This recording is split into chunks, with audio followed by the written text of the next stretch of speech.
ఘట్టములలో ఒకటి షణ్ముఖోత్పత్తి అంటారు. ఇది ఎంత శక్తివంతం అంటే గర్భిణీ స్త్రీలు కానీ ఈ సర్గల్ని పారాయణ చేస్తే తప్పకుండా వాళ్ళకి సంతానం కలుగుతుంది, సంతానం ఉత్తమమైన సంతానం కలుగుతుంది, ఎటువంటి సమస్యలు లేకుండా వాళ్ళకి ప్రసవం అవుతుంది.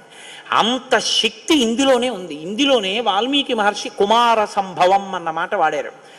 పెద్దవాళ్ళు ఏం చెప్తారంటే వాల్మీకి మహర్షి అసలు ఎప్పుడూ ఫలశ్రుతి చెప్పరు, ఈ సర్గ చదివితే ఇది వస్తుందని చెప్పరు.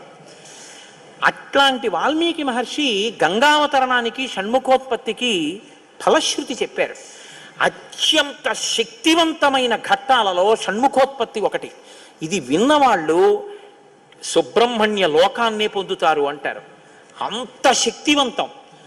ఇందులో కుమార సంభవం అన్న మాట వాల్మీకి మహర్షి వాడారు.